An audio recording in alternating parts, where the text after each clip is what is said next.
Scholars Bangladesh is to create a bridge between NRB experts and policymakers to identify the existing opportunities and take necessary actions to formulate and implement effective policies for the development of Bangladesh.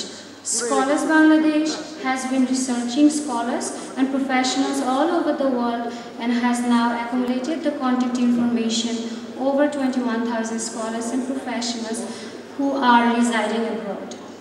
With the full support and assistance of the government of Bangladesh, Scholars Bangladesh has been able to bring the first non-resident Bangladeshi conference 2007 to you. This 3-day conference is being held with the participation of the Honorable Chief Advisor of the caretaker government, Dr. Fakhruddin Ahmed, as the chief guest of this 3-day conference. NRB scholars, professionals, investors, mainstream political leaders of different regions and prominent figures in the field of fine arts, creating a great pool of ideas to lead the country forward.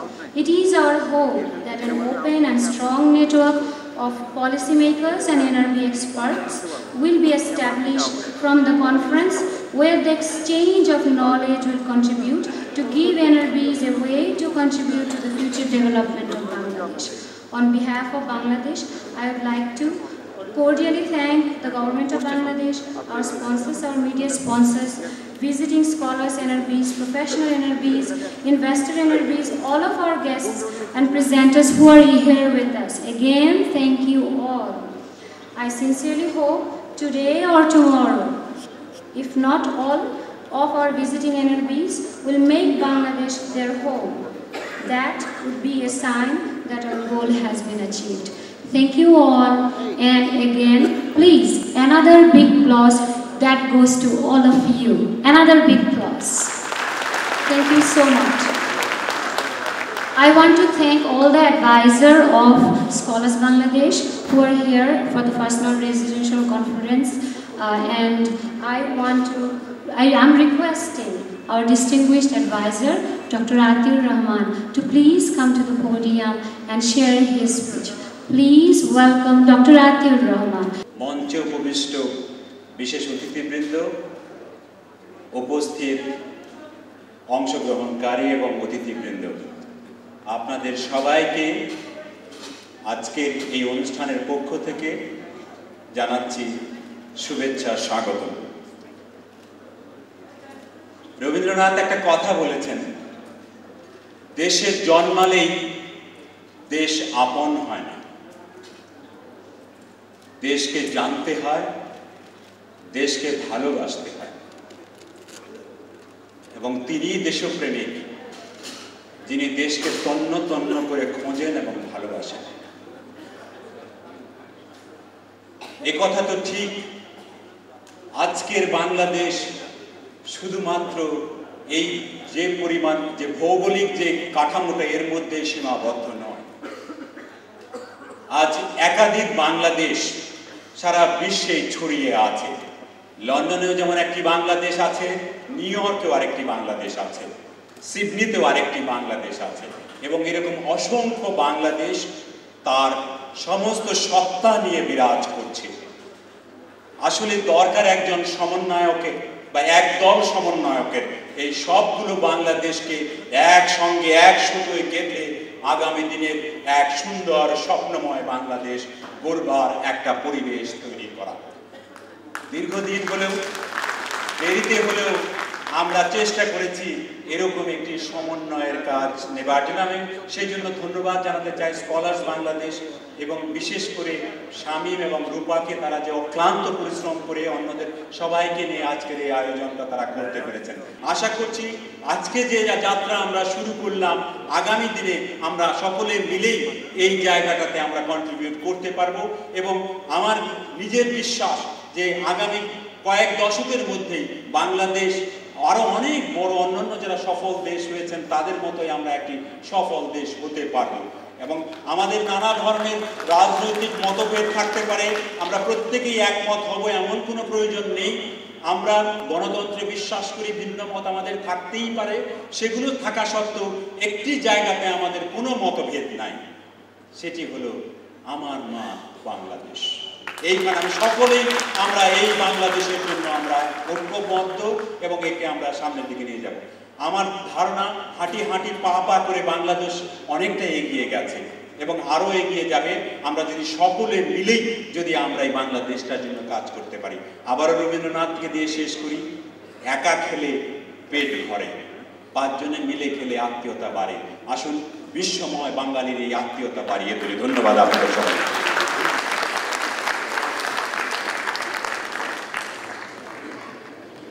And I've been writing this column for the last 10 years or so. Instead of talking about in a general way, I think I'm going to speak to you about my experience in Spain. I went to Spain about 50 years ago, and I can assure you that at that time there was not a single Bangladeshi or East Pakistani in Spain. But the things that changed now. Now there are almost 20,000 Bangladeshis in Spain, and one of them, I understand, is going to get the huge prize, that is Mr. Munirul Islam, the artist. He came almost 10 years after I went to Spain. Now, how come that all of a sudden, from 2 people, the thing has moved to 20,000?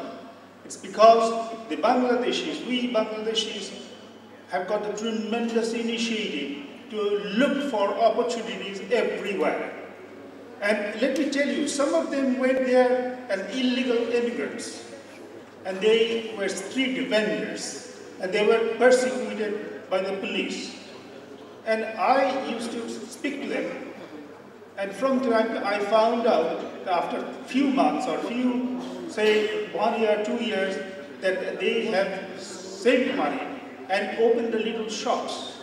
And that reminded me of my days in England, because people from East Pakistan and West Pakistan used to go there, buy these little shops, and then eventually, I can assure you, they sent their students to the best, to their children, to the best of the universities, and some of them became fantastic NRBs. In other words, second generation NRBs. And that is the spirit. One of the speakers here said, although Bangladesh as a country economically is a poor country, but I can assure you from an intellectual point of view, from a technological, from the people who can learn easily the things, and also from a human values point of view, we are very, very wealthy. I can assure you that. And this is my experience. Out of this 20,000 Bangladeshis, I am very, very pleased to say there are almost 19 or 20 representatives from that country. And I didn't even know that they were coming. And I give a big welcome on behalf of the most oldest Bangladeshi in Spain to my friends from Spain. Of course, I must say, it was done at the same time, but because the embassy, the diplomats there, they helped us. The only thing that I want to finish this speech, this little speech, by saying that not only the Bangladeshi community in Spain has helped, has subscribed and has sent huge sums of money because after the flood in Bangladesh.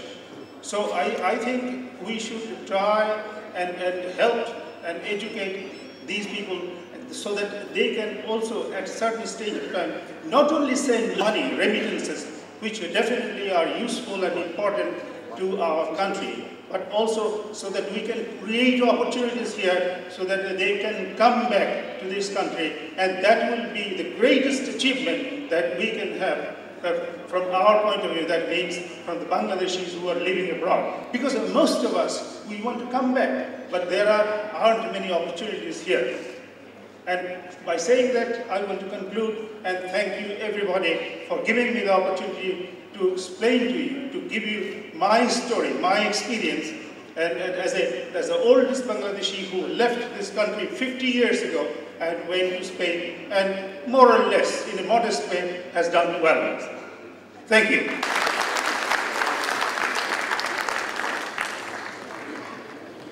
I can't speak in English because I've been living in Australia for the last 20 years, but I think my heart doesn't speak English, especially when I'm in Bangladesh.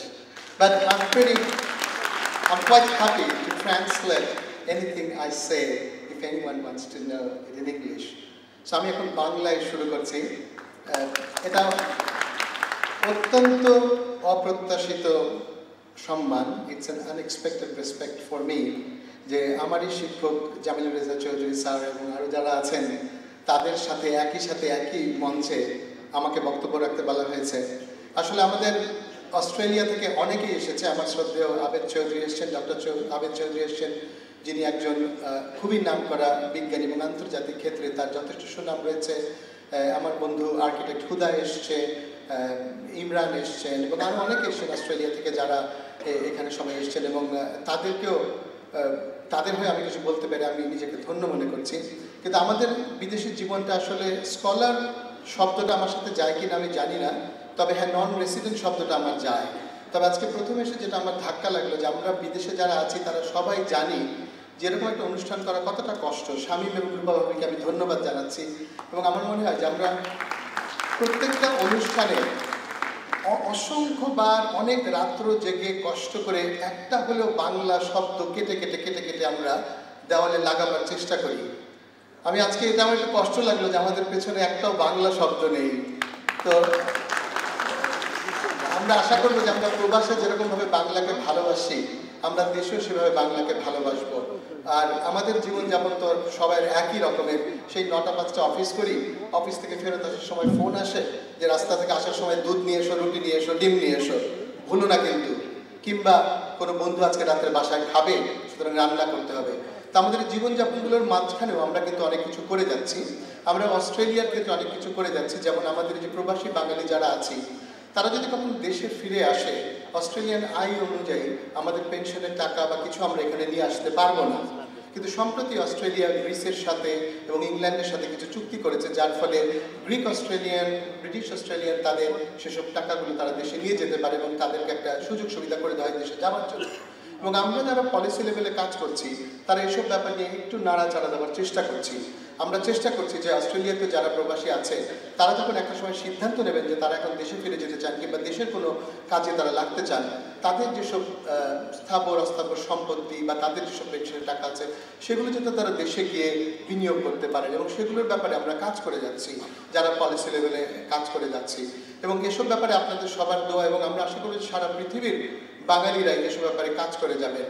আমরা আরও অনেক ব্যাপারে কাজ করে যাচ্ছি। আমরা ওখানে বাংলাদেশিদের সত্যিকার অর্থে আমাদের ওখানে যতগুলো অ্যাসোসিয়েশন আছে সবাই বাংলাদেশের মুখ উজ্জ্বল করবার জন্য এগিয়ে যাচ্ছে। বাংলাদেশি প্রফেসররা বিভিন্ন ক্ষেত্রে পুরস্কার পাচ্ছেন, এবং সবচেয়ে বড় কথা হচ্ছে যে অস্ট্রেলিয়াতে একজন বাংলাদেশি জনাব নুরুল হক, যিনি অস্ট্রেলিয়ার মানত সর্বোচ্চ সম্মান অর্ডার অফ অস্ট্রেলিয়া পেয়েছেন, এবং সেই নুরুল হক অনেক সিনিয়র, কিন্তু অস্ট্রেলিয়াতে এরকম বাংলাদেশিদের কৃতিত্ব আমাদের ক্যানবেরাতে আছেন হাসমত ভাই, যিনি অস্ট্রেলিয়ার একটা ন্যাশনাল ব্রিজ টিমের খেলোয়াড়, যিনি অস্ট্রেলিয়াকে রিপ্রেজেন্ট করেন বাংলাদেশি অস্ট্রেলিয়ান হিসাবে। তো আমরা আশা করবো আমাদের সারা পৃথিবীতে গ্লোবালাইজেশনের ফলে এরকমভাবে ছড়িয়ে যাবে আমাদের বাংলাদেশি অস্ট্রেলিয়ানদের কৃতিত্ব এবং প্রবাসী বাংলাদেশিদের কৃতিত্ব। ধন্যবাদ।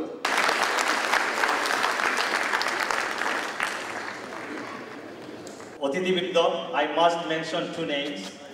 My friend Senator Hanson Clark from Michigan, and my younger brother like Dr. Jafar Iqbal, who was a NRB, now he is in Bangladesh.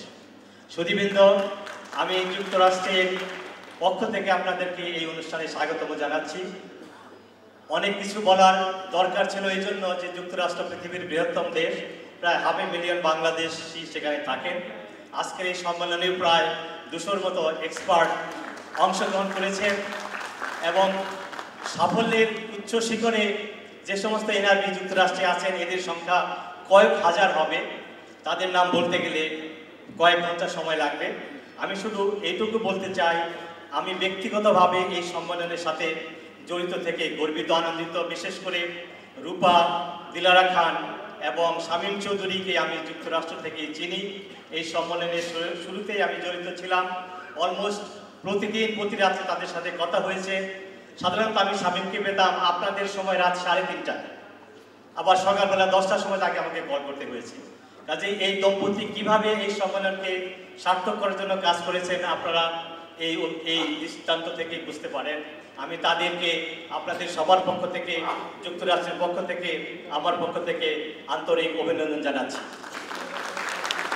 আজকের এই সম্মেলনে আগামী 2 দিন যে সমস্ত টপিকস ডিসকাশন হবে তার থেকে আপনারা বুঝতে পারবেন আমরা প্রবাসী বাঙালিরা, প্রবাসী বাংলাদেশিরা বাংলাদেশের ভালোর জন্য সবসময় চিন্তা ভাবনা করি এবং বাংলাদেশের জাতীয় সমস্যার বিভিন্ন টেকনিক্যাল ফিল্ডে আমরা কিভাবে সাহায্য করতে পারি সেই সমস্ত বিষয় নিয়ে আলোচনা করা হবে। এই সম্মেলনের অন্যতম উল্লেখযোগ্য দিক হলো this is the first time, not only a first NRB conference but also a first time that policy makers will participate in this conference, and we hope that the combination of these two forces will generate some synergistic activities and recommendations which will help this country in future. আমি আর সময় বাড়াবো না, আপনাদের সবাইকে শুভেচ্ছা জানাচ্ছি, স্বাগত জানাচ্ছি। আপনারা আগামী 3 দিন এই অনুষ্ঠান এনজয় করেন এবং সার্থকভাবে এটাকে সামনের দিকে এগিয়ে নেওয়ার জন্য কাজ করবেন, এই আশা রেখে আমি আমার বক্তব্য শেষ করছি। ধন্যবাদ।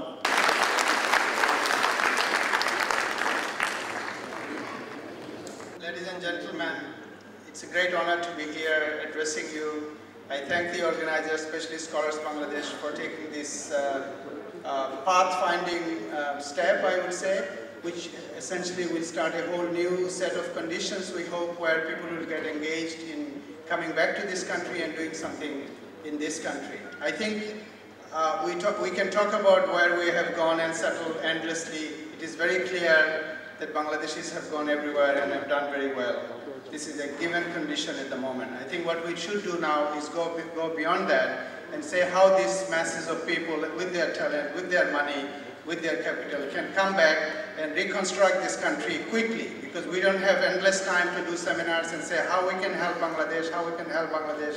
What we should be discussing is very specific plans of what we can do tomorrow, and very concrete things, step by step, and we must test ourselves, subject ourselves to test of getting actual results, because we are having disasters, we are having very serious conditions in this country in many areas, and I would urge you to use this seminar to have working groups where you can get in touch with each other and make very specific things happen, things such as agriculture, education, and so on. With this, I thank you all for listening to me. Thank you so much.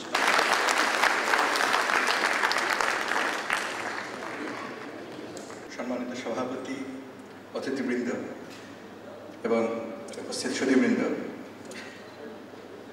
যুক্তরাষ্ট্রের সবার পক্ষ থেকে অভিনন্দন জানাচ্ছি।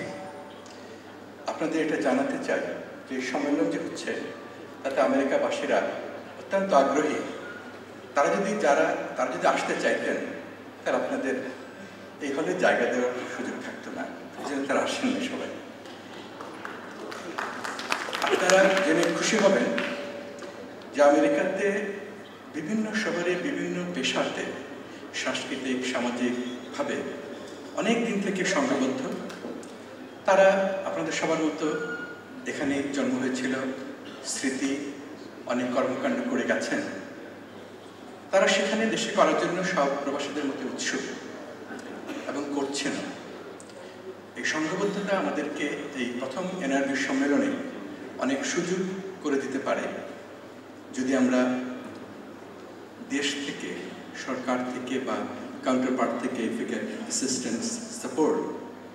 কারণ আমি যেরকম Bangladesh medical association north আমেরিকার প্রাক্তন সভাপতি, এখানে ডাক্তারদের পক্ষ থেকে অনেক কাজকর্ম করার চেষ্টা করছি, কিন্তু আরও আমরা করতে পারি সমস্ত education system, health care system, সবাইকে আমাদের এই পেশাগত ডাক্তার পক্ষ থেকে আমরা সাহায্য করতে পারি। আমি আবার সিলেটে জালালাবাদ অ্যাসোসিয়েশন, সদর অ্যাসোসিয়েশনের সম্মেলনেও যাই, সেখানে যারা পেশাগত নয় তারাও অনেক কিছু করছেন। সিলেটে একটা হাসপাতালে তারা ওষুধ দিচ্ছেন মাসে মাসে। ঠিক এরকম প্রবাসে যারা আছেন পেশাগত এবং অপেশাগত, সাংস্কৃতিক এবং সাধারণ মানুষ, তাদেরকে এক করা সম্ভব। তাদের কন্ট্রিবিউশন নিয়ে দেশে অনেক উন্নতি করা সম্ভব। সেটার যাত্রা শুরু হোক এই আশা করে আমি আপনাদের সবাইকে আবার ধন্যবাদ দিয়ে বিদায় নিচ্ছি। ধন্যবাদ।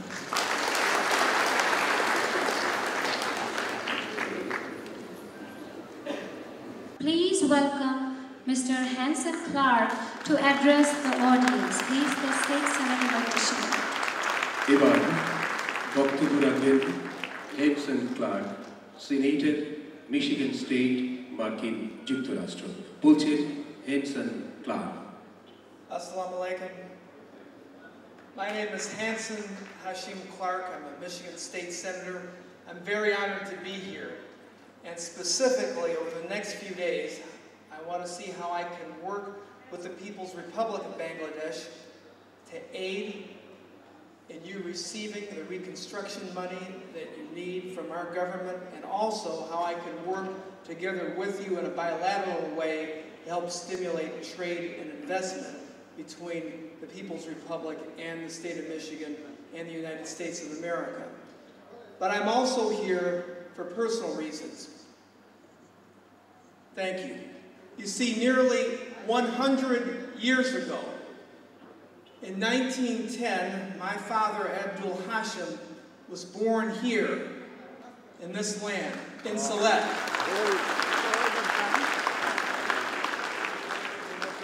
He emigrated to the United States in the late 30s.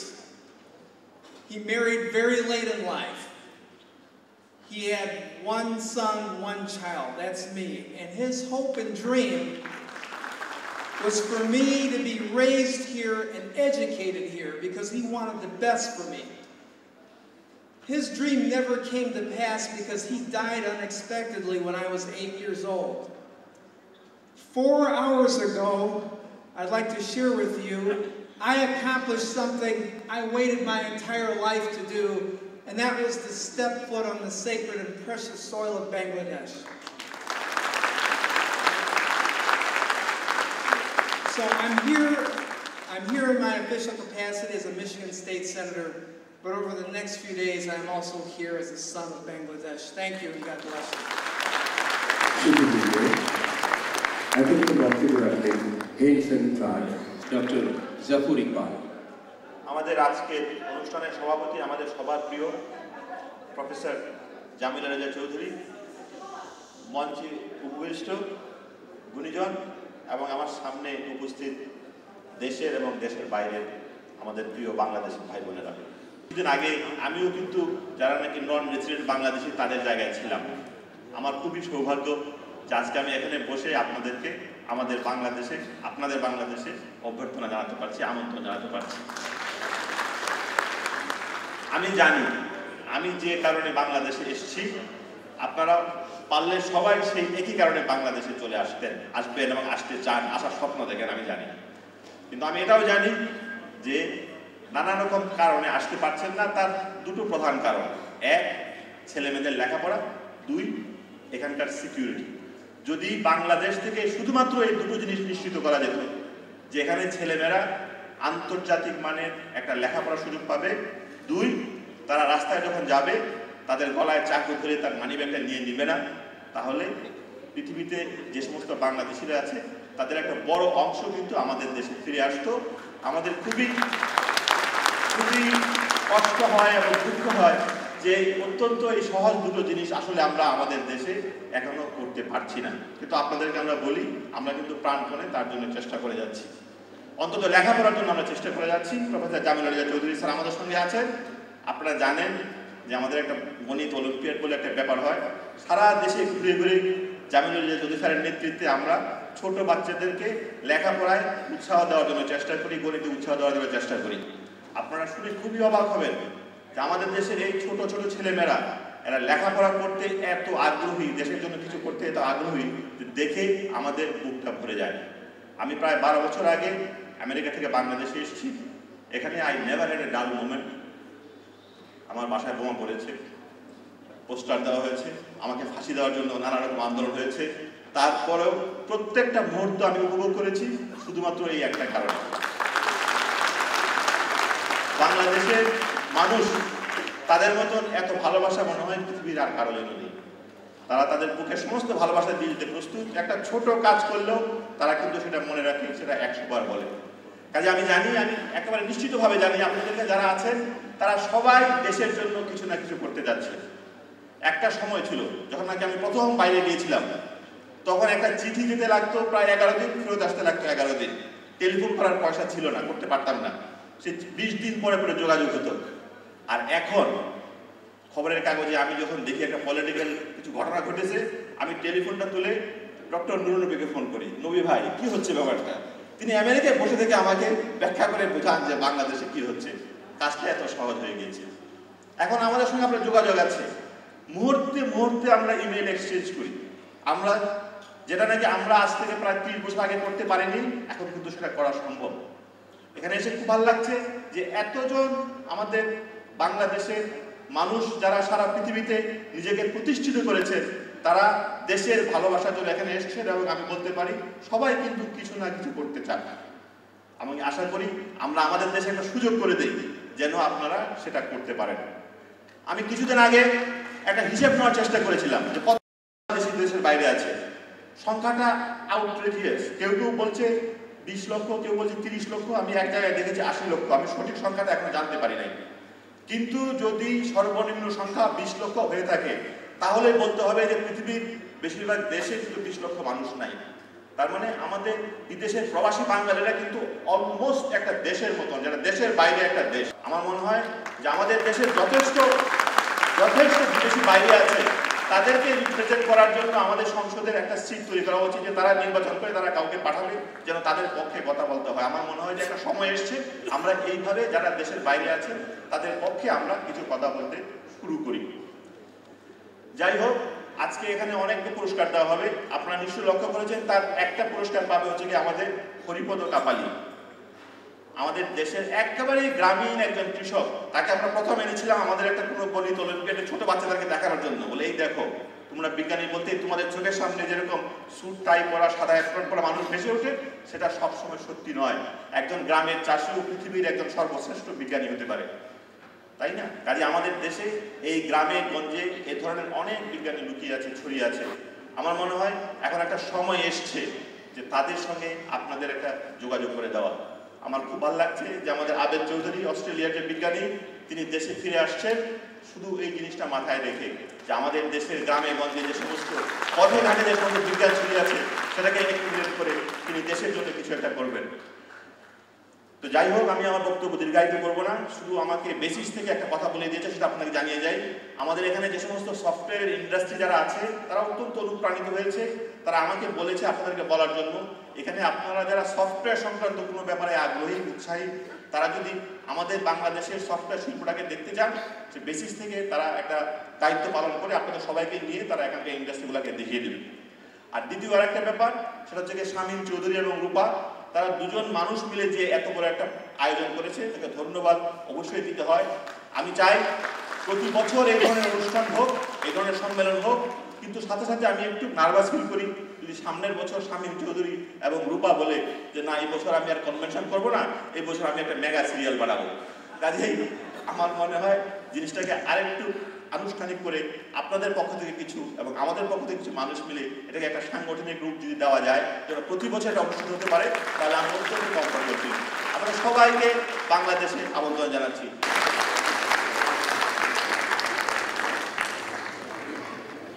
প্রথম অনাবাসী বাংলাদেশী সম্মেলন 2007-এর আয়োজকদের মধ্যে যিনি গুরুত্বপূর্ণ ভূমিকা পালন করেছেন তিনি রোকেয়া আফজাল রহমান, প্রাক্তন উপদেষ্টা, তত্ত্বাবধায়ক সরকার। Mr. Chair, distinguished ladies and gentlemen, Assalamu alaikum and a good afternoon to all of you. It is indeed a great pleasure for me to be here on this rare occasion, the first meeting of the non-resident Bangladeshis. I can see the room full. From here, people standing at the back. We have many conferences here. but the attendance is never so great and so large. And you did not have to cross the streets and come from the neighborhoods who have come from all parts of the world. And it is my pleasure to welcome all of you here today. Before I share some of my own thoughts, I would like to quote Madam M.B. King, the wife of the President of South Africa, when she was visiting Bangladesh and speaking at a conference. And I quote, "Bangladesh for me is a university. Every time I come to Bangladesh, I learn." And I think, unquote, and I think she was speaking about the microcredit programs and the success we have with the microcredit programs. The Bangladesh that some of you left behind and the Bangladesh that you come to is changing every day. And I will speak from the woman's perspective. Women today are not sitting in the back seats. They have come forward. They have moved. They're now in the front seats. They have moved with their own efforts and with the support of the men in the country. You have all heard about our microcredit program and the success and the Nobel Prize that Dr. Yunus got. It was because of, through the women, and they good borrowers that they were. Dr. Yunus takes great pleasure in saying that there are so many rich businessmen who default, and there are so many poor, uneducated women who do not default. And because of their success, we have all been successful. I'm also proud to talk about BRAC, which is the largest NGO in the world. A decade ago, I know that in Washington, Bangladesh used to be mentioned time and again, only because of its microcredit programs and its success stories. Today, Bangladesh has moved forward, taken a leadership position. We've moved to countries like Afghanistan, Tanzania, Uganda, India, Pakistan, Sri Lanka, and we are teaching them our programs. Microcredit programs plus the other services given in health and education and entrepreneurship development. So we are taking leadership positions in other countries, which again makes me very proud. The women in Bangladesh, like Zafar Bhai just mentioned, if you came here 30 years ago, you would hardly see any women. But today you see thousands of women moving in the streets, working in the garment factories. If you ever have a chance, please go to rural Bangladesh, because urban Bangladesh has a lot of traffic and a lot of other problems, but rural Bangladesh has its natural beauty, and with its natural beauty, the lives of women are changing every day, and changing in thousands. In the microcredit program, we find a day laborer who works on a fixed income every day. His wife goes and borrows money, and with that money, she starts a business, and her business grows, and she goes for a higher loan, and her business grows, and then the husband leaves his work, comes and joins his wife. This is an exceptional phenomenon. And this is not, it doesn't happen just one or two, it's happening in thousands, and it's happening every day. And we hear about it from all over Bangladesh. And this is the Bangladesh I would like you to know about. The Bangladesh where we are moving forward. And I am very happy that all of you are here, and today we are just meeting each other, but in the next few days, as a previous speaker mentioned, we would like to know how we work together so that we connect and grow Bangladesh And before I leave, I think all of us here want unity for Bangladesh. We want Bangladesh to be above self. Bangladesh comes first because with the independence of Bangladesh, we were so proud. We had one country, one language, and one people. And we want to be like that. Thank you very much.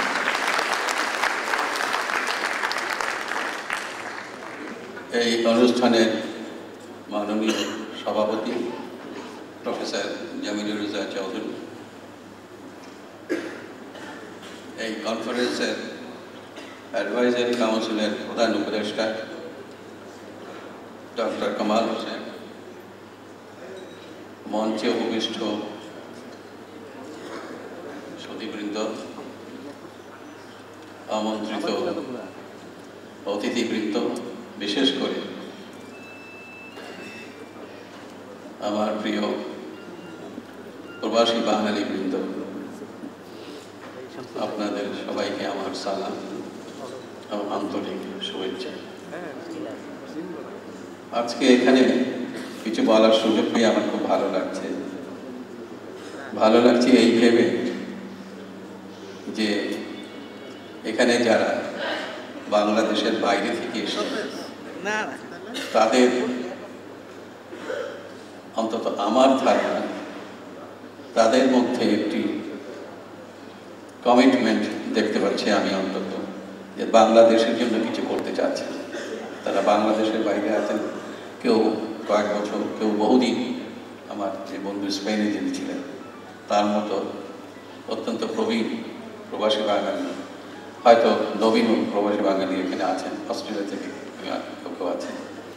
আমরা এনআরবিতে কিন্তু যে scholars আমরা বলেছি, আমরা highly skilled person, scientist, engineer এবং unskilled, তার মাঝখানে ইনবিটুইন বহু রকমের আছে। আমরা সবাইকে ইনক্লুড করবো। আমরা শুধু স্কলার্সের কথা চিন্তা করছি না, সবাই বাংলাদেশি এবং বাংলাদেশের অবদানের জন্য রাখছেন। আমি মনে করি এটা একটা সুযোগ সৃষ্টি করতে আমি যেটা মনে করি এই যে কনফারেন্সটা হচ্ছে, এর মাধ্যমে আমরা যারা দেশের মধ্যে আছি, যারা বাইরে থেকে একটা আদান এক্সচেঞ্জ সেটা খুব ভালো। যেটা আমি বিশেষ করে বলবো, যারা স্কলার্স, আমরা যারা এডুকেশনের সঙ্গে জড়িত, তারা আমরা কিন্তু সব জায়গাতেই করতে পারি। এটা আমি যেহেতু সময় অভাব আছে সব জায়গায় আমি বলবো না। এডুকেশনে, বিশেষ করে হায়ার এডুকেশনে যারা আছেন তারা সাংঘাতিকভাবে সাহায্য করতে পারেন। আমার জাফর এবার বলেছিল যে আমাদের এডুকেশন সিস্টেম বিধ্বস্ত হয়ে গেছে। এটা ঠিক, আমাদের একে নতুনভাবে মানে ডিরেকশন একটা দেওয়া উচিত। সেই ক্ষেত্রে আপনারা যারা ইউনিভার্সিটিতে পড়ানো বা গবেষণাতে যুক্ত আছেন, তারা যদি একটু হাত বাড়িয়ে আসেন। আমরা যেমন প্রাইভেট ইউনিভার্সিটি আছে, আমি নর্থ-সাউথের কথা বলতে পারি, ইন্ডিপেন্ডেন্ট ইউনিভার্সিটির কথা বলতে পারি, আরও একটা প্রাইভেট ইউনিভার্সিটির কথা বলতে পারি। সেখানে কিন্তু যারা এনআরবি তারা এখানে পড়াতে আসেন, নতুন নতুন টেকনোলজি ওনারা নিয়ে আসেন, রিসার্চ করেন, সুযোগ ক্রিয়েট করেন। তো সেইগুলি যদি আপনারা একটু বেশি করে করেন, আপনার সামারে যদি একটু কষ্ট করে আরও বেশি আমাদের পড়াতে আসেন, আপনাদের মতো লোক যদি 3 মাস বা একটা সেমিস্টার আমাদের এখানে পড়িয়ে যান, আমরা যেটা পাই সেটা হচ্ছে recent technology, pedagogy, recent text book, research, গবেষণা করার নতুন পদ্ধতি, অথবা নতুন নতুন আইডিয়া, সেটা কিন্তু সাংঘাতিক বড় জিনিস। আপনারা যদি ওইটুকু করেন তাহলে কিন্তু বহু হয়, এটা বহু হয়। তারপরে আপনারা যেটা করছেন, এবং সেটা হচ্ছে আমাদের এখান থেকে ট্যালেন্টেড ছাত্রছাত্রী যারা আছে তাদেরকে নিয়ে আপনারা যারা আপনাদের বিশ্ববিদ্যালয়ে নিয়ে যান, এই নিয়ে যাওয়াটা যদি একটু বাড়িয়ে দেন তাহলে কিন্তু দেশের সাংঘাতিক উপকার হয়। এইটা আমি মনে করি একজন শিক্ষক হিসাবে কিন্তু এইটা আমি বেশি দেখতে। এটার মানে এইটা নয় যে আপনারা ডাইরেক্ট এফডিআইতে সাহায্য করবেন না, ট্রেন বানাবেন না, অথবা শ্রমিক এক্সপোর্ট করার কথা চিন্তা করবেন। আমি সেটা সব কিছুই থাকবে। যেহেতু আমি শিক্ষক, আমি উচ্চশিক্ষার সাথে জড়িত, এই জন্য এই কথাটা আমি বিশেষভাবে বলছি আর কি এইভাবে। তবে একটি জিনিস আমি বারবার বলছি যে আপনাদের এই অবদান রাখার সুযোগ সৃষ্টি করার দায়িত্ব আমাদের, যারা বাংলাদেশের ভিতরে আছি, যারা বাংলাদেশের রাজনীতিবিদ, যারা আমরা যারা মানে পলিসি মেকার তাদের গভর্নমেন্ট পলিসি একটা থাকতে হবে খুব ভালো, যে national policy for using the expatriates talents contribution, এটা ভালো একটা আছে, কিন্তু তা খুব একটা পরিষ্কার পরিচ্ছন্ন তেমন কিছু গড়ে ওঠে নেই। আপনারা সবাই মিলে যদি একটা আন্দোলন গড়ে তুলি তাহলে হয়তো সরকার এটা একটা হাতে নেবে, যাতে করে এখানে একটা যেটাকে আমরা বলবো সহায়ক ভূমিকা, সহায়ক পরিবেশের সৃষ্টি, যেটাকে এনাবলিং এনভায়রনমেন্ট বলে, সেই পরিবেশ যদি সৃষ্টি করতে পারে পলিসির মাধ্যমে, তাহলে হয়তো আপনাদের মতো আরো যারা এখনো আসতে পারেন তারাও আরো মোটিভেটেড ফিল করবে, তারাও এখানে সামনে সাহায্য করবে। এই জন্য আমি বিশেষ করে এখানে যারা আছে তাদের সবার পক্ষ থেকে সরকারকে অনুরোধ করব to formulate a national policy to motivate, to encourage the NRB to increase their contributions in a much larger way. They are doing this. আরো বেশি ভালো করতে পারে, এটা করতে হবে তখন তারা যেন এখানে এসে অসুবিধায় না করে, যেন তারা যেন ওই ছিনতাইকারীর পাল্লায় না করে, অথবা রাস্তাঘাটে এক জায়গা থেকে আরেকদিকে ইনভেস্টমেন্ট করবে, তার যেখানে ভালো উন্নত দেশে যেখানে 15 মিনিট লাগে আমাদের সেখানে যেতে লাগে 15 ঘন্টা। এই ট্রাফিক জ্যাম বা ইত্যাদি এই সমস্ত একটা অফিসে গেলে যে কাজটা একদিনে হওয়ার কথা, যে ডিসিশনটা সেটা দিতে 1 মাস 2 মাস 3 মাস লাগে, তাহলে তো এখানে কেউ কমবে। সেই জন্য পলিসি ডিসিশনটা আমি সরকারকে অনুরোধ করবো আপনাদের পক্ষ থেকে তারা যদি এটা করে সেটা আমাদের জন্য খুব ভালো হবে। এই বলে আমি আপনাদের সবাইকে আবার ধন্যবাদ জানাচ্ছি। বিশেষ করে আমার ভালো লাগছে এই জন্য যে আপনারা এতে এসছেন, এটা আমি খুব ভবিষ্যৎ খুব ভালো দেখতে পাচ্ছি। আশা করি এই যে আজকের যে কনফারেন্স, এইটা এই ব্যানারটা দেখে আমার মনে হচ্ছে প্রথম একটা সূচনা। এই প্রথম যে অনুষ্ঠান যেটা হয় সেখানে কিছু ভুল ভ্রান্তি থাকে, আপনারা সেইগুলি ধরতে চেষ্টা করবেন না। আপনারা এই যারা অনুষ্ঠান যারা আয়োজন করেছেন তাদের উৎসাহ দেবেন, এবং এটা যেন প্রত্যেক বছর এই ধরনের একটা অনুষ্ঠান হয়, সেই জন্য একটা সাপোর্ট আপনাদের কাছ থেকে হয়তো আমরা সবাই আশা করবো। এই বলে আমি আমার বক্তব্য শেষ করছি। আপনাদের সবাইকে ধন্যবাদ। Thank you very much, sir. Now I request Professor Bozlul Mobin Chaudhry, Vice Chancellor, Independent University. He is also very active, one of the very active advisor of the first non-resident Bangladeshi conference 2007. Please welcome him, Dr. Professor Bozlul Mobin Chaudhry. ধন্যবাদ। আজকের অনুষ্ঠানের সভাপতি professor জামরুল চৌধুরী, বিশিষ্ট উপদেষ্টা doctor Kamal Hossain, মঞ্চে উপবিষ্ট আরো বিশিষ্ট ব্যক্তিবর্গ এবং বাংলাদেশি ভাই ও বোনেরা, যেখানে আপনারা থাকুন না কেন, যেটাই আপনার ঠিকানা হোক, আমি অনাবাসী বা প্রবাসী শব্দটা ব্যবহার করতে চাই না। আমরা সবাই আজ এখানে বাংলাদেশি।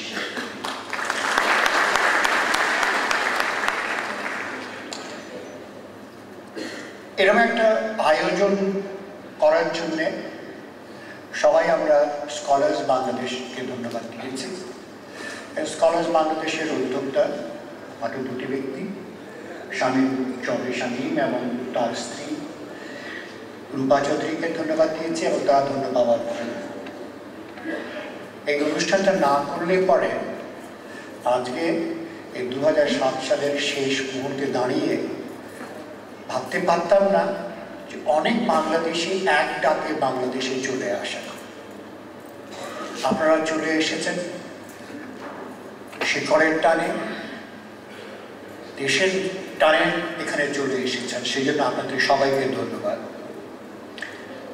আজকে 2007 সালের শেষ মুহূর্তে দাঁড়িয়ে এখনো স্বীকার করতে হয় যে পৃথিবীটা 2 ভাগে বিভক্ত, কিছু উন্নত দেশ আর অনেকগুলো অনুন্নত দেশ। আমরা সেই অনেকগুলো অনুন্নত দেশের নাগরিক। অনুন্নত দেশের নাগরিক হিসাবে একটা প্রচেষ্টা থাকে, এবং আজকে যারা আমরা এখানে উপস্থিত, এখানে বা অন্যদিকে সবারই প্রচেষ্টা ছিল উন্নত দেশ থেকে উন্নত দেশে যাওয়া, বিভিন্ন কারণে যাওয়া, কেউ শিক্ষার জন্য, কেউ বা সোনার হরিণের হাতছানির জন্য। আমরা গিয়েছি, আমরা অনেকে ফেরত এসেছি, অনেকে আসি, কিন্তু তার মানে এই নয় যে আমরা যারা ফিরে এসেছি আর যারা ফিরে আসিনি তাদের মধ্যে দেশপ্রেমের কোনো প্রভেদ আছে। দেশপ্রেম সবারই আমাদের একই রকম, আমরা কেউ এসেছি কেউ আসিনি। যারা আসেনি তাদের মধ্যে আকুতিটা থেকে গিয়েছে। প্রায়ই যখন দেশের বাইরে যায়, সদস্যের সাথে দেখা হয়, একটা আকুতি প্রায়ই শুনতে পাই, ভীষণ ইচ্ছে করে দেশে যেতে, ভীষণ ইচ্ছে করে দেশের জন্য কিছু দিতে।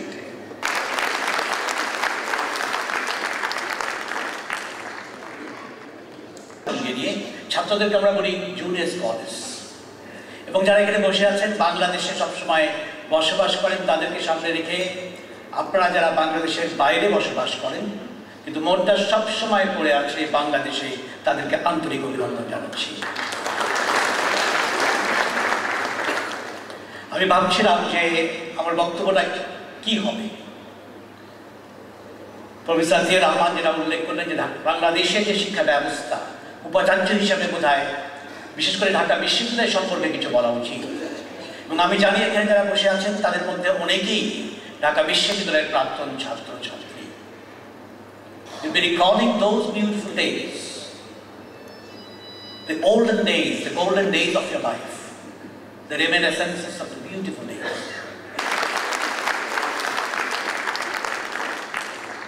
Dr. Wahiduddin Mahmood is also Distinguished Advisor of the first Non-Resident Bangladeshi Conference 2007. Mr. Chairman, Dr. Kamal Hussain, distinguished participants from home and abroad,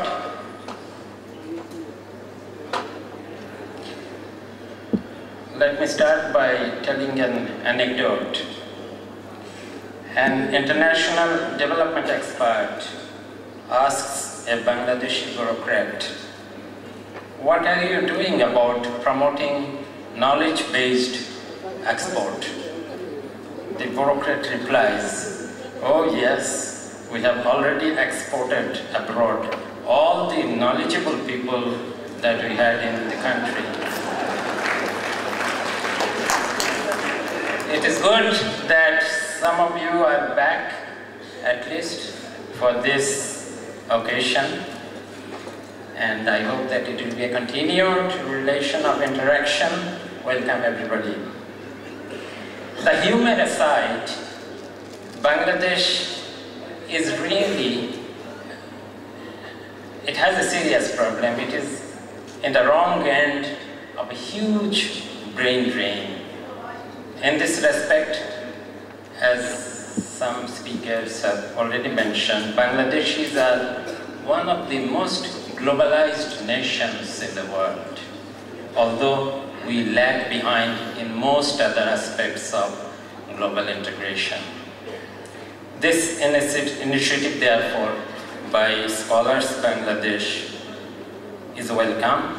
It is the first organized effort to tap into the huge potential of utilizing the skills and expertise of our non-resident Bangladeshi professionals in our national development effort, and now new development idea more readily than anywhere in the world. Give them any idea and they will adopt it readily. But there are formidable challenges ahead, and it is in meeting those challenges that the expertise of NRB professionals can make the difference. The success in our garment export needs to be replicated in other industries. Export diversification will need improved technological know-how, marketing skills, and product quality assurance. We are facing the nightmarish problem of maintaining minimum basic civic amenities in Dhaka city, which has been the second fastest growing city in the world in terms of population, next only to Lagos, Nigeria. With the shift of cultivable land to other uses, we need to make agriculture far more productive. We are only beginning to be aware of the huge problem of arsenic contamination of groundwater or of the fallout of global warming. I will conclude by just one remark. We have been receiving a lot of technical assistance. Technical assistance as an aid conditionality, as part of the foreign aid that we get.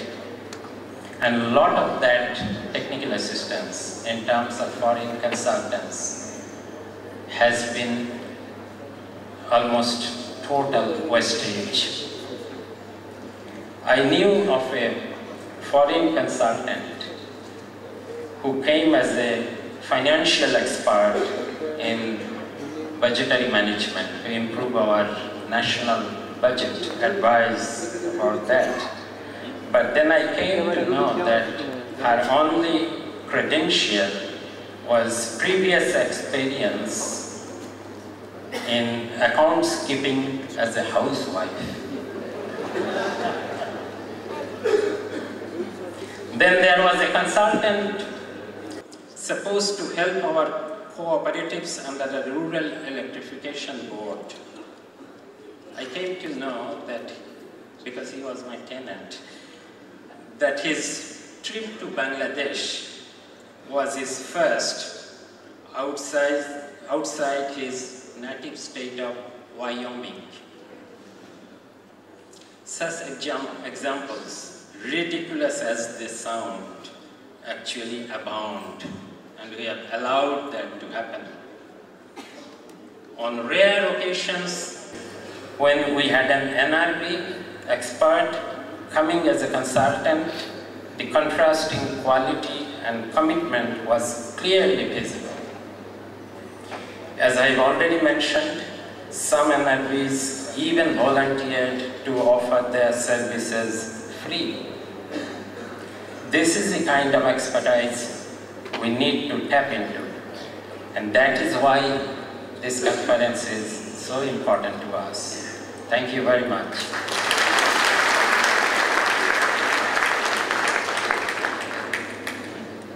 We are really delighted to inform you that we have more than 100 representatives from UK. And now, on behalf of them, I would like to request Mr. Ayub Koromali, Councillor, London Bureau of Newham, to please address the audience. Mr. Ayub Koromali from UK.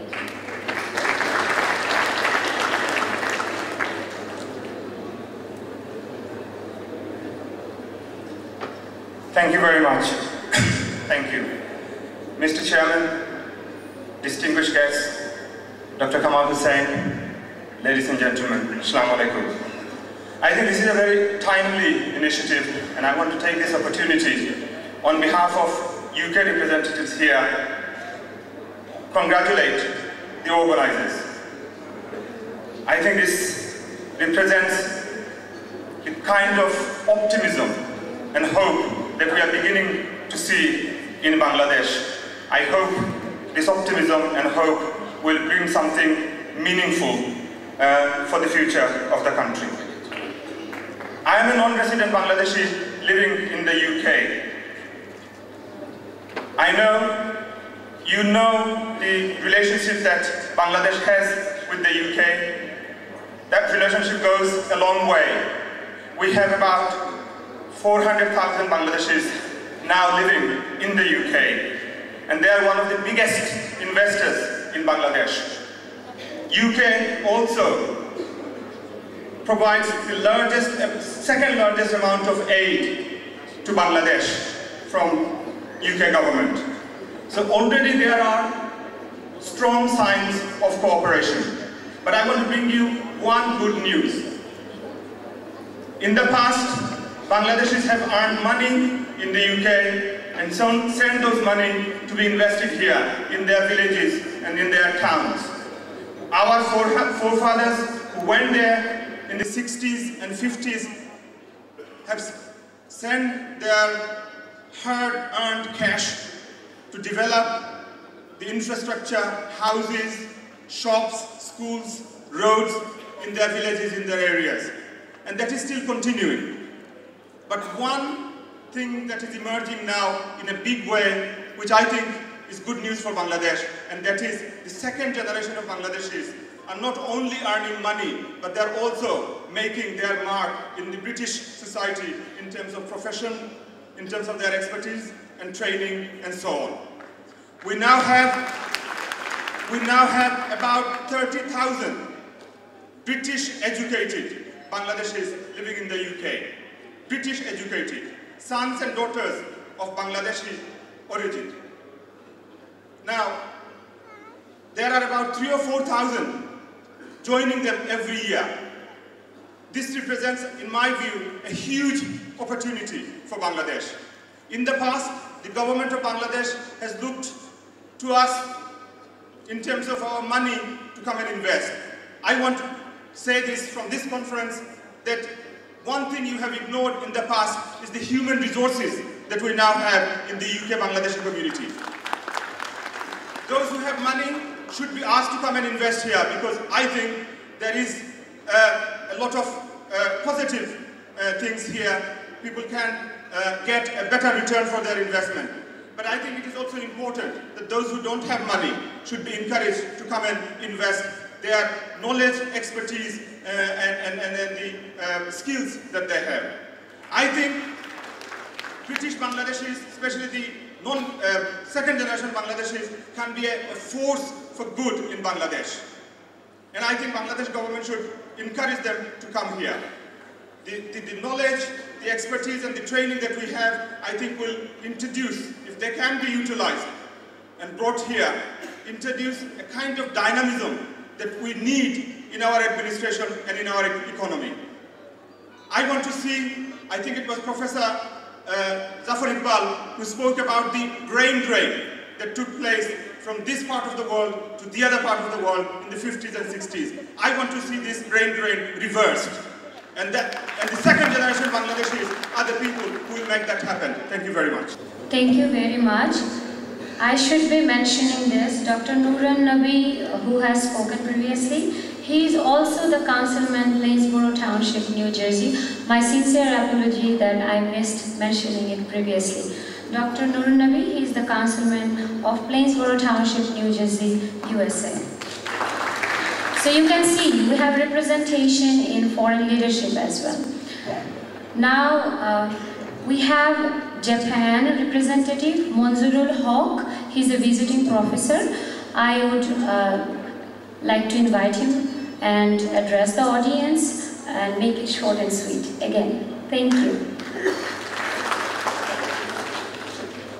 সম্মানিত সভাপতি, সুধী মণ্ডলী, অতিথিবৃন্দ, আপনাদের সবাইকে শুরুতেই সূর্যোদয় দেশের শুভেচ্ছা জানিয়ে আমি আমার বক্তব্য রাখছি। I don't know whether I'll be sweet, but I'll be definitely short. So জাপানে এখন 1010 বাংলাদেশি আছে এবং সংখ্যাটা তুলনামূলকভাবে অনেক কম অন্য অনেক দেশের তুলনায়। কিন্তু আপনারা হয়তো জানেন যে জাপানের সাথে আত্মিক সম্পর্ক আমাদের অনেক গভীর। কবিগুরু দুবার জাপান সফরে গেছেন, 4 বার যাত্রা বিরতি করেছেন, জাপান নিয়ে বই লিখেছেন, জাপানের অনেক প্রশংসা করেছেন এবং সেই সম্পর্ক দীর্ঘদিন ধরে আমাদের বজায় আছে। মাঝে যুদ্ধকালীন সময় এবং পরবর্তীতে জাপানের কঠিন অবস্থায় কিছুটা দূরে আমরা সরে গেছি, কিন্তু যেহেতু আত্মিক সম্পর্ক অনেক গভীরে, তাই সেই সম্পর্ক আবারও গড়ে আসছে এখন। এবং 10,000 বাংলাদেশি, 1010 যে বাংলাদেশি জাপানে আছেন, আমরা সেখানে চেষ্টা করছি দেশের ভাবমূর্তিটাকে উন্নত করে নেওয়ার। এবং আমার মনে হয় আমরা সফল হচ্ছি এই কারণে যে যেখানে যেভাবে কাজ করছেন, বাংলাদেশি শ্রমিক আছেন, বাংলাদেশি পেশাজীবী আছেন, বাংলাদেশি অনেক উচ্চ প্রযুক্তির ছাত্রছাত্রীরা রয়েছেন, সবাই যার যার অবস্থান থেকে ভালো করছেন সেখানে।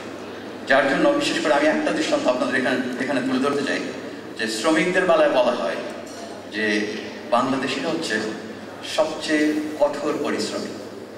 আমাদের হয়তো এখানে বদনাম থাকতে পারে আমরা অলস্য, কিন্তু জাপানে কিন্তু যারা যাচ্ছেন কঠোর পরিশ্রম করছেন এবং পরিশ্রম করে যে নিজেই শুধু অর্থ উপার্জন করছেন তা নয়, দেশের ভাবমূর্তিটাও এগিয়ে নিচ্ছেন এবং এই অবদানটুকু আমরা রাখছি ওখানে।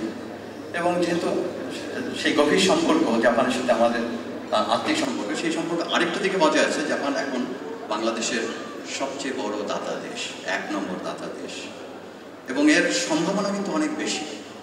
আমরা সেই সম্ভাবনাটা পুরোপুরি কাজে লাগাতে পারি। আমার ধারণা, আমার দৃঢ় বিশ্বাস যে এনআরবি সম্মেলন, অনাবাসী বাংলাদেশি সম্মেলন সেই সম্ভাবনার দিকে দৃষ্টি দেবে এবং আমরা সবাই একসাথে মিলে সেটাকে কাজে লাগাতে পারবো। সবশেষে আমি একটা ছোট্ট প্রস্তাব রাখতে চাই এখানে। আমি অত্যন্ত আনন্দিত যে এনআরবি উদ্যোক্তারা পুরস্কার দিচ্ছেন কিছু, এবং এই পুরস্কারের কিছু নামকরণ করা যেতে পারে যারা অগ্রপথিক বিদেশে গেছেন। আমাদের সম্মানিত সিনেটরের পিতা একজন হতে পারে, যার নামে একটা পুরস্কার হতে পারে। আর জাপানে গিয়েছিলেন এক বঙ্গরমণী 1912 সালে। তিনি কিন্তু একটা বই লিখেছেন সেই সময় জাপান থেকে ফিরে এসে, হরিপ্রভা তাকেদা, তার নামে একটা পুরস্কার হতে পারে।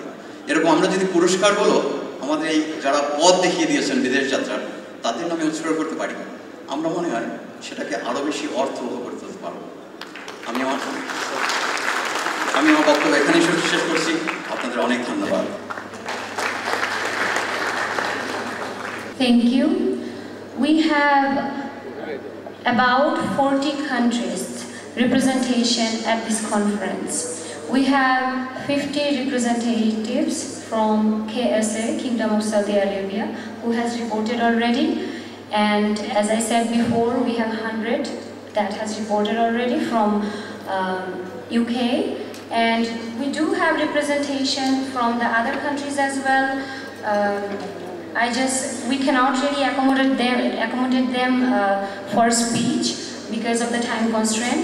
Rashid Chaudhry from Sweden, he is parliamentary supplementary member and councillor as well. We do thank you, and there are 2 or 3 of them in here as well from Scandinavian countries. We have Captain Rajiv Rahman, Singapore Bangladesh Society. They are represented. There are 7 of them in here, and we do really appreciate your presence here, sir. He is Honorable Secretary of Shipping, and then he wanted me to mention one issue, that shipping sector. We should be talking about shipping sector during our seminars. This time, if we cannot do it, we are going to be trying to accommodate it next time, because all the topics that we have cannot be covered. Okay, now it is the time to go back to listening to the valuable speeches from all these distinguished people. We cannot really have them together in very many occasions, and we are fortunate to have that. Dr. Kamal Hussain, now it is my pleasure to request him to welcome the audience. Dr. Kamal Hussain, he is also the distinguished advisor of the first non-resident Bangladeshi Conference 2007. Dr. Kamal Hussain. NRB 2007-এর শ্রদ্ধেয় সভাপতি, মঞ্চে উপবিষ্ট এই উপদেষ্টাবৃন্দ, উদ্যোক্তাবৃন্দ এবং উপস্থিত NRB কনফারেন্সের অংশগ্রহণ করার জন্য যারা বিভিন্ন দেশ থেকে এখানে এসেছেন, সবাইকে জানাই তাদের আমার আন্তরিক শুভেচ্ছা এবং আন্তরিক অভিনন্দন। কেননা এটা একটা ব্যতিক্রমধর্মী সম্মেলন, এটা আমরা সবাই উপলব্ধি করছি। এই যে কয়েক ঘন্টার মধ্যে যে বক্তব্যগুলো শুনেছেন খুবই ব্যতিক্রমধর্মী। কেন এর মধ্যে আমরা একটা আশার আলো সবাই এখানে জ্বালিয়েছি। অন্ধকারের মধ্যে আলো জ্বালানো, এইটা হলো সবচেয়ে বড় কাজ। আমরা সেই আলোগুলোর মধ্যে দিয়ে চাই যে একটা পরিবর্তনের পালা নিয়ে আমরা 2008-এর দিকে অগ্রসর হব।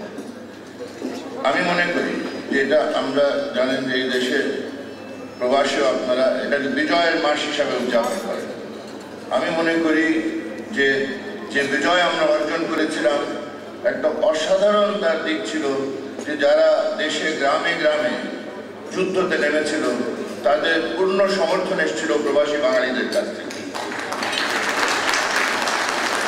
স্মরণ করি আজকে আবু সাইদ চৌধুরী সাহেবকে এবং সকল প্রবাসী তাদেরকে নিয়ে মুক্তিযুদ্ধ পরিচালনার যে কূটনৈতিক জিনিসগুলো আমাদের অস্থায়ী সরকার সে লন্ডনের মাধ্যমে সারা পৃথিবীর সঙ্গে যোগাযোগ চালিয়েছিলেন। সেই বিজয়ে সকল আমাদের যারা ছিলেন বাঙালি ছিটিয়ে ছড়িয়ে সারা পৃথিবীতে আজকে আমি এবং সেটা বিজয় এনেছিল। আজকে আমি মনে করি 36 বছর পরে অনেকের কথার মধ্যে এসছে যে স্বাধীনতার লক্ষ্য এখন আমাদের সামনে আছে, আকাঙ্ক্ষিত বাংলাদেশ, যে সমাজ, যে শাসন ব্যবস্থা, যে উন্নত আন্তর্জাতিক মানের শিক্ষা ব্যবস্থা, গ্রাম শহরের মধ্যে বৈষম্যর অবসান, গরিব দরিদ্র ধনীর মধ্যে যে বৈষম্যর অবসান, নারী পুরুষের মধ্যে যে বৈষম্যর অবসান, এগুলো আমাদের আকাঙ্ক্ষার মধ্যে ছিল। কিন্তু আজকে আমি মনে করি যে আজকে আপনাদের উপস্থিতি হলো, আমি তো মনে করি বিজয়ের ফসল। বিজয় এসেছিল বলে আমাদের এত লোক প্রবাসে গিয়ে এত কিছু অর্জন করতে পেরেছে এবং আজকে ফিরে এসেছেন এই চিন্তা নিয়ে যে আমরা যে সুযোগগুলো পেয়েছি, স্বাধীনতার সুযোগ যেটা করে দিয়েছে। আমারও সেই চাকলাদার সাহেবের কথা মনে পড়ছে। আমি যখন 54-এ আমেরিকায় প্রথম পা রেখেছি, 53-তে, তখন আমরা 6 জন বাঙালি পেয়েছিলাম খুঁজে ইউনিভার্সিটিগুলোর ছাত্র হিসেবে। আজকে দেখেন ওখান থেকে 100-এর বেশি। আমার মিশিগানের সেনেটর, আমিও অ্যান আরবার মিশিগানে 56-এ ছিলাম, একজনই ছিলাম। সো এই কথাগুলো থেকেই বোঝা যাচ্ছে যে কতখানি পরিবর্তনের একটা প্রক্রিয়া শুরু হয়েছে। কিন্তু আমি বলবো যে আপনারা যেটা আজকে আমার এটা বহুদিন থেকে অপেক্ষা ছিল যে এইরকম একটা প্রক্রিয়া শুরু হবে স্বতঃস্ফূর্তভাবে, এবং আমি মনে করি এখানে একটা অসাধারণ স্বতঃস্ফূর্ততা দেখা গেছে। সকলে আপনারা এসে, কাউকে আমি তো দেখেছি আগে থেকে বলা হয়নি আপনারা কি বলবেন, যেটা এসছে অন্তর থেকে কথাগুলো বেরিয়ে এসছে। এবং লন্ডন থেকে, অস্ট্রেলিয়া থেকে, কানাডা থেকে, আমেরিকা থেকে একই কথা বেরোচ্ছে যে, আর জাফর ইকবাল যেটা বললেন, আতিউর রহমান বললেন বাংলার মায়ের কথা, তো তার যে আপনারা সবাই তার সুযোগ্য সন্তান এটা তো প্রমাণ হয়ে গেছে। আপনারা সবাই আনতে চান কিভাবে আপনারা কি নিয়ে এই দেশটাকে এগিয়ে নিয়ে যেতে পারেন। আমার একটা অনুরোধ থাকবে যে এই সম্মেলন থেকে যে আমরা যখন সেটা বলেছিলাম স্বাধীনতা যুদ্ধের আগে, অসম্ভবকে সম্ভব করার স্বপ্ন আমরা দেখেছিলাম।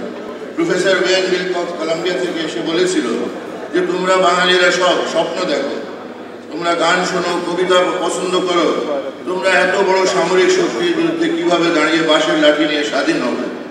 কিন্তু সে আমাদেরকে চিনতেন না যে আমাদের মধ্যে সেই অন্তর্নিহিত শক্তি আছে যে আমরা অসম্ভবকে সম্ভব করতে পারি। আজকে সেই শক্তি নিয়ে আমাদের এই বাস্তবতা, দেশের যা ভয়াবহ বাস্তবতা, ঘূর্ণিঝড় এলাকা থেকে যান সিদার নাকি শ্রীলঙ্কার শব্দ। আমি অনেক গবেষণা করে এটা বের করেছি যে এই সিদার জিনিসটা কোথায় দেখে আছে না, অ্যারাবিক নোবেট। আমাকে আরেকজন বলেছে আরবরা তো শ্রীলঙ্কা গেছিল, সেটাও আমি এসেছিল, অর্থাৎ পিওর আরব নাও হতে পারে। তো সেই কথা হলো যে সেই যে তার আক্রমণ, প্রায় 40 লক্ষ লোক, এক ফার্স্ট এস্টিমেট হলো 40 লক্ষ লোক সেখানে আঘাতপ্রাপ্ত হয়েছে, ধ্বংসের মুখে দাঁড়িয়ে তারা সবকিছু হারিয়েছে। তো আমাদের বিজয়ের মাস শুরু হলো সেখান থেকে। কিন্তু আমরা সেটাতে বললাম না যে আমরা বিজয়ের উৎসব বন্ধ করে দেব। আমরা সেখানে সবাই মিলে পরিস্থিতি মোকাবিলা করব।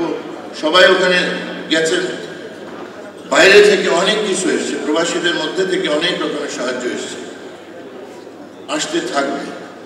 আমরা শুধু একটাই কথা বলি, 1970-এর স্বাধীনতার পূর্বকালে এরকম একটা ঘূর্ণিঝড় এসেছিল, সেই এলাকায় এসেছিল, ওই পটুয়াখালী বরিশাল অঞ্চলে।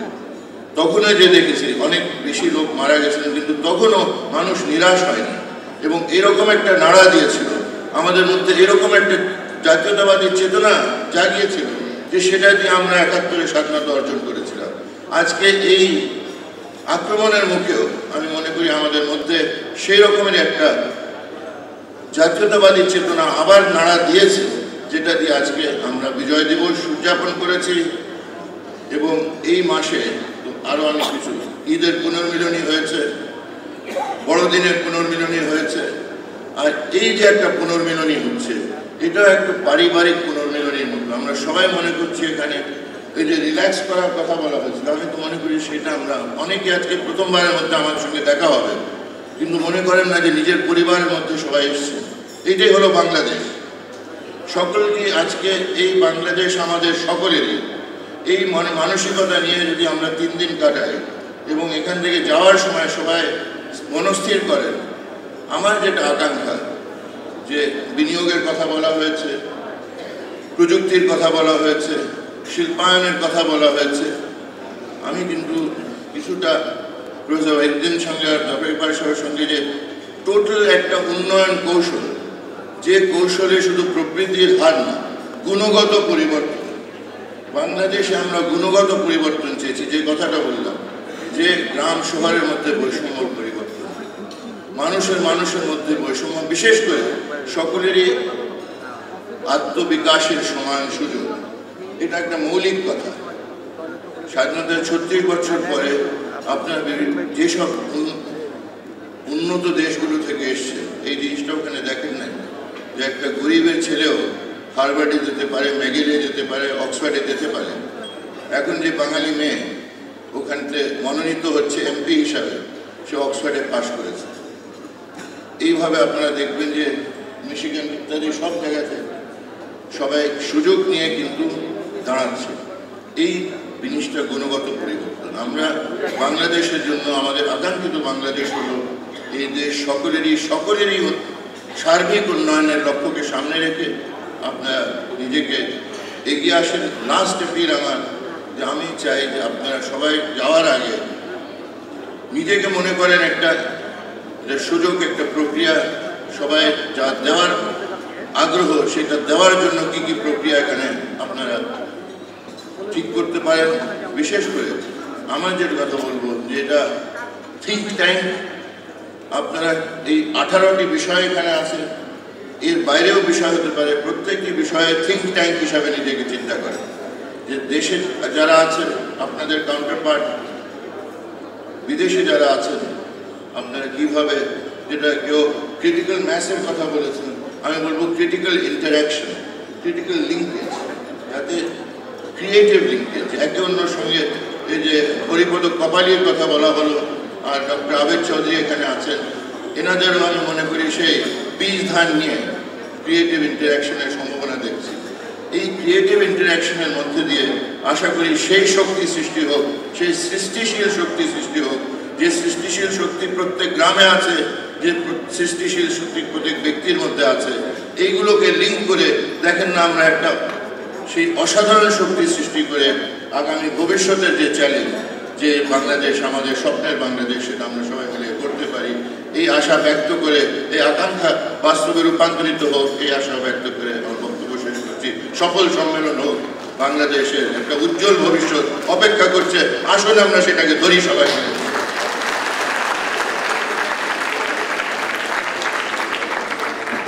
Thank you. He is also very active and distinguished advisor of First Non-Resident Bangladeshi Conference and the chair of this session to address the audience with the closing remarks. Professor Zamilur Reza Chaudhry. Please welcome him. Dr. Kamal Hussain, মঞ্চে উপবিষ্ট এই কনফারেন্সের উপদেষ্টা পরিষদের আমার সহকর্মীবৃন্দ, senator Hanson, বিভিন্ন মহাদেশ থেকে আগত অনাবাসী বাংলাদেশি, উপস্থিত সুধীমণ্ডলী, আসসালামু আলাইকুম। এই সম্মেলনের নাম অনাবাসী বাংলাদেশ সম্মেলন। এর মধ্যে বাংলাদেশ এই দেশের নাম, এটা 36 বছর আগে বা 37 বছর আগে আমরা একটা স্বপ্নের মধ্যে ছিল, কিন্তু যাদের আত্মত্যাগে আজকে আমরা এখানে দাঁড়িয়ে অনাবাসী বাংলাদেশি সম্মেলন করতে পারছি, আমার মনে হয় প্রথমে তাদের অবদান এখানে স্বীকার করা প্রয়োজন। যেসব 1952 সাল থেকে 71 মুক্তিযুদ্ধ পর্যন্ত লক্ষ লক্ষ শহীদ হয়েছেন এবং ক্ষতিগ্রস্ত হয়েছেন, তাদের প্রতি কৃতজ্ঞতা জানাই। এবং আমি দেখতে পাচ্ছি অনেককে আমি জানি যারা অনাবাসী বাংলাদেশে আছেন, বর্তমানে এখানে উপস্থিত আছেন, যারা মুক্তিযুদ্ধে সক্রিয় অংশগ্রহণ করেছেন এবং নেতৃত্ব দিয়েছেন, তাদের প্রতি আমাদের কৃতজ্ঞতা জানাচ্ছি। আরেকটি বিষয়, আজ থেকে 42 দিন আগে আপনারা শুনেছেন যে ডক্টর কামাল হোসেন বলেছেন যে ঘূর্ণিঝড় জলোচ্ছ্বাস, যেটার নাম সিডার দেওয়া হয়েছে একটা আরবি শব্দ থেকে, যাই হোক ডিটেলসে যাব না। সেখানেও প্রায় 5000-এর মতো লোক প্রাণ হারিয়েছেন, লক্ষ লক্ষ পরিবার ক্ষতিগ্রস্ত হয়েছে, তাদের প্রতিও আমরা সমবেদনা জানাচ্ছি। 2.5 ঘন্টা ধরে আপনারা 18 জন বক্তার বক্তব্য শুনেছেন। এরপরে নতুন কিছু বলা খুবই দুর্লভ। ডক্টর জাফর ইকবাল বলেছিলেন যে বিভিন্ন পরিসংখ্যান অনাবাসী বাংলাদেশি কতজন আছেন আমাদের,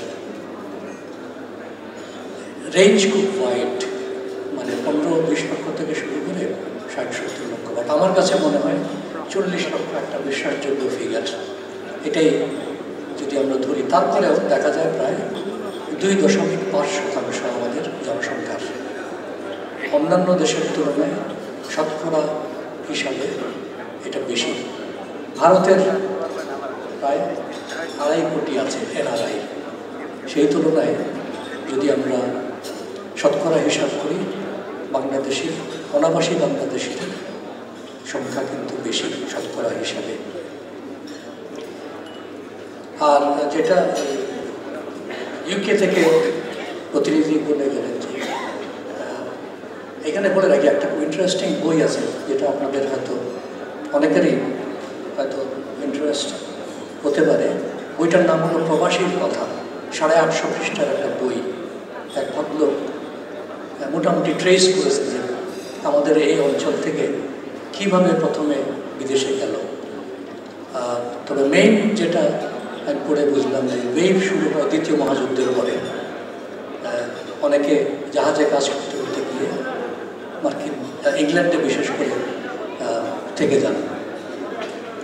তারপরে আমরা দেখতে পাচ্ছি মানে বহু দশক ধরে বাংলাদেশিরা বিশ্বের বিভিন্ন জায়গায় যাচ্ছে। তবে বেশিরভাগই ছিল চাকরির খোঁজে, শ্রমিক, দক্ষ শ্রমিক হিসেবে। গত 3-4 দশকে যেটা একটা গুণগত পরিবর্তন এসেছে, যে উচ্চশিক্ষার জন্য গিয়েছেন অনেকে এবং হাইয়েস্ট ডিগ্রি অর্জন করে সেখানে সেই সব দেশের মধ্যে থেকে গেছেন। অনেকে এখান থেকে ডিগ্রি নিয়েও তারা বাইরে হয়তো কাজ করতে গিয়েছেন।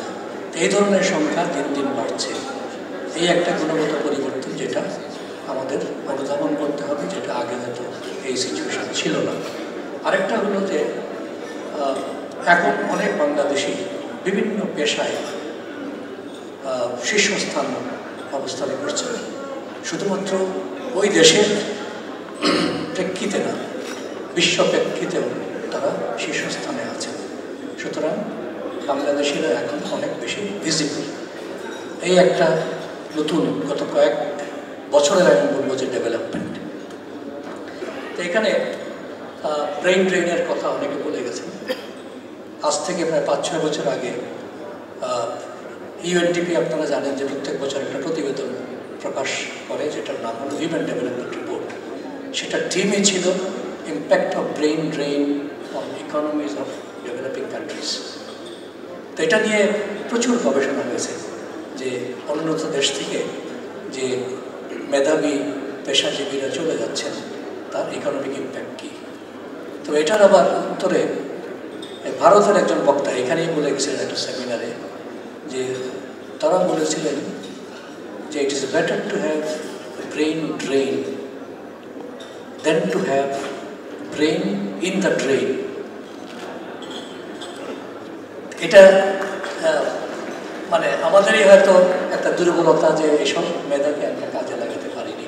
সুতরাং এখানে ব্রেইন ইন দ্য ট্রেন না হয়ে আপনারা অনেকেই যে ব্রেইন ড্রেন এটা হয়তো আপনারা কন্ট্রিবিউট করেছেন, but you have contributed significantly to development of human knowledge, এবং এটা একটা আমাদের জন্য গৌরবের বিষয়। আজকের এই যে সম্মেলন, এটাও কিন্তু একটা ধারাবাহিকতা আছে। আমি অনেকগুলোর সাথে জড়িত গত 20 বছর ধরে এই ধরনের উদ্যোগ বলতে পারেন। প্রথম উদ্যোগ ইউএনডিপি নিয়েছিল, এটা প্রাতিষ্ঠানিক উদ্যোগ। টপ 10 আপনারা কেউ কেউ হয়তো এসেও থাকবেন, transfer of know how through expatriate nationals. UNDP New York থেকে একজন লোক কোঅর্ডিনেট করতেন।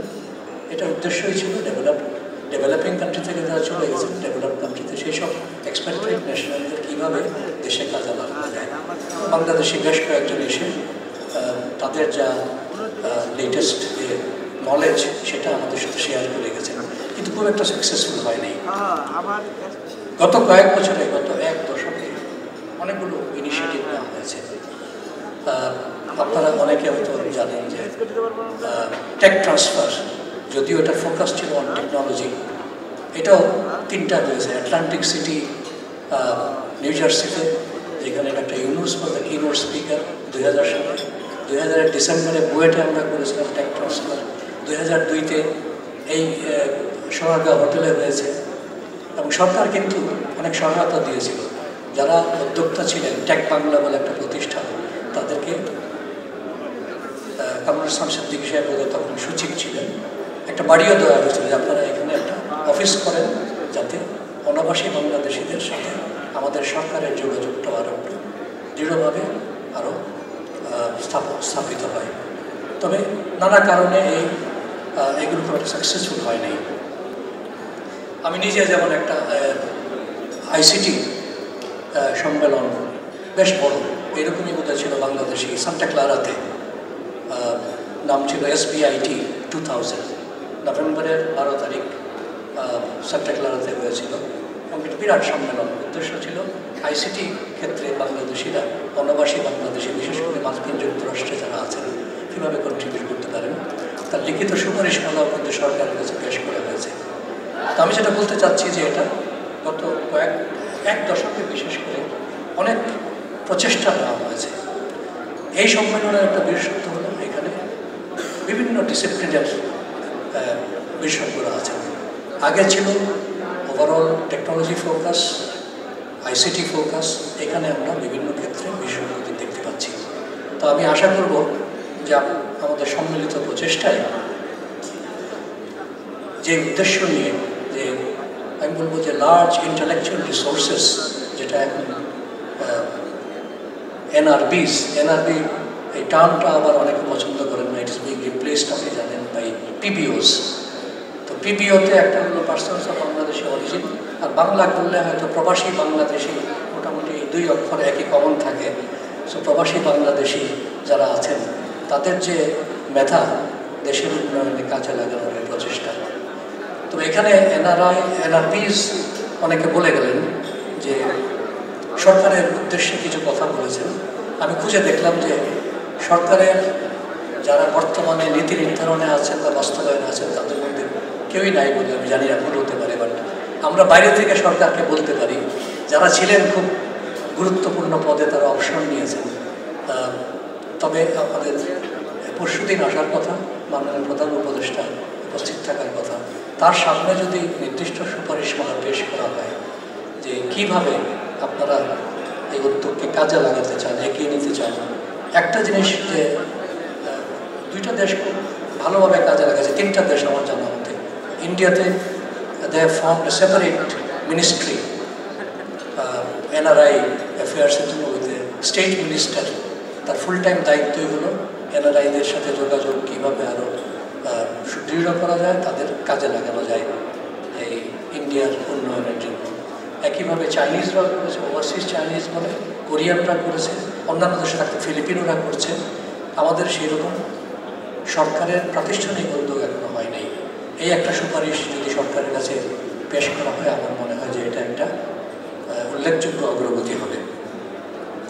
আর হাফিজ সিদ্দিকী সাহেব ও অন্যান্য আমার সহকর্মী যারা বিশ্ববিদ্যালয়ে আছেন তারা বলে গেছেন যে আমরা বিশ্ববিদ্যালয়ে সবসময় চেষ্টা করি যে কোনো বিষয়ে আমরা যেগুলিতে আমরা পড়াই বিভিন্ন স্নাতক পর্যায়ে স্নাতকোত্তর পর্যায়ে যে কেউ যদি পড়াতে আসতে চান আমরা কিন্তু প্যাট্রোনাইজ করি।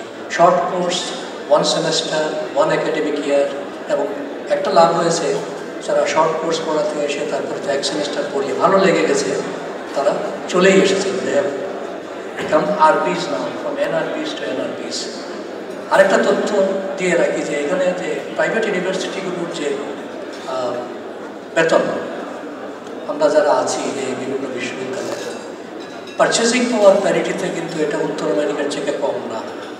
সুতরাং এখানে আসলে আর যদি আপনার বিষয়ে এখানে আমাদের যে পাঠ্যক্রমের অন্তর্ভুক্ত হয় তাহলে ফাইন্যান্সিয়ালি খুব কিন্তু আপনাদের লস হবে না। কোয়ালিটি অফ লাইফ অনেক ক্ষেত্রে দেখা গেছে it will be better than what you are use to in other countries. তো আমি আমার বক্তব্য দীর্ঘায়িত করব না, শেষ করব যে এখন তো ইন্টারনেটের মাধ্যমে এই যে আজকে সম্মেলনে আপনারা বিভিন্ন দেশ থেকে এসেছেন, ইন্টারনেট হয়ে গেছে, কমিউনিকেশন মিডিয়াগুলো অনেক ইমপ্রুভড। এই যে কোর্সের কথা বললাম আমরা 2-1টা কোর্সের ভিডিও কনফারেন্সিং অলসো আমাদের বিশ্ববিদ্যালয়ে আছে। আপনারা যদি এখান থেকে পড়াতে চান, অন্যান্য বিশ্ববিদ্যালয়ে খুব একটা ডিফিকাল্ট না সেট আপ করা আজকাল। সো ভিডিও কনফারেন্সিংয়ের মাধ্যমে আপনারা আপনাদের নলেজ শেয়ার করতে পারেন। আর আমাদের বিভিন্ন আপনাদের যে সম্পৃক্ততা হেলথ সায়েন্সে বলে গেলেন ডক্টর জিয়াউদ্দিন, ওনারা অনেক কিছু করছেন হেলথ সায়েন্সে, আরও অনেক উদ্যোগ আছে।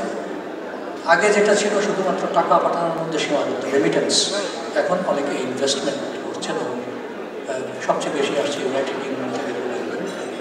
আপনারা জানেন যে একটা এয়ারলাইন এখন ফাংশনাল বাংলাদেশে, যেটা সেট আপ হয়েছে মূলত নন রেসিডেন্ট বাংলাদেশের উদ্যোগে।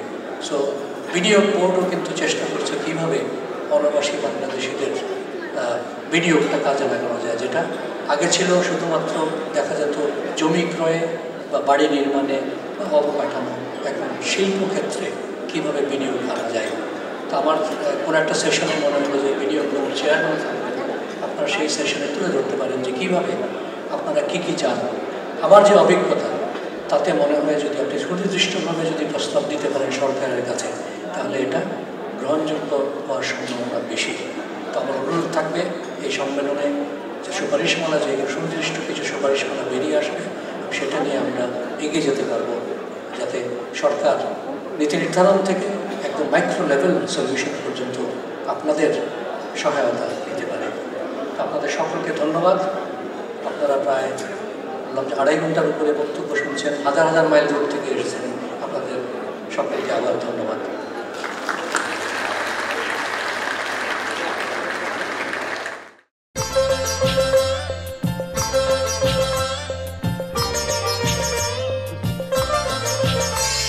এই বাংলাদেশের সন্তান তুমি, বাংলা তোমার ঘর, তোমার দুর্বার বাসি বুক জুড়ে বাংলাদেশি অন্তর, এখানে ছড়ানো তোমার স্বর্ণালী কৈশোর, এ বাঁধনে জুড়ে থেকো জীবন ভর।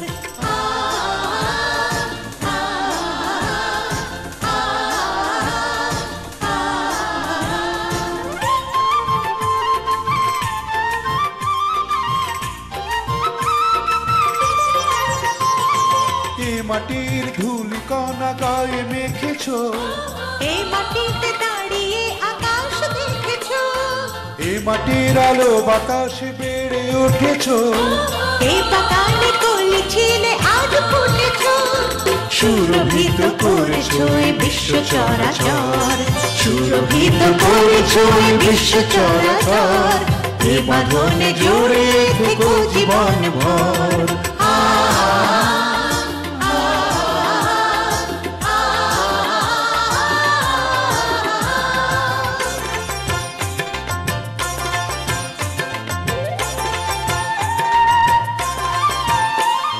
মায়ের আদর স্নেহের চাদর ফেলে জীবন পথে কোন সুদূরে গেলে, অশ্রু আহারে মায়ের দু চুকবে দু হাত মেলে তোমার পাচ্ছে আজ এসেছে সেই দিন তুমি শুধবে তোমার ঋণ আজ এসেছে সেই দিন তুমি শুধবে তোমার ঋণ শ্রম মেধা প্রতিভার সাজাও আপন ঘর এই বাঁধনে জোড়ে থেকো জীবন ভর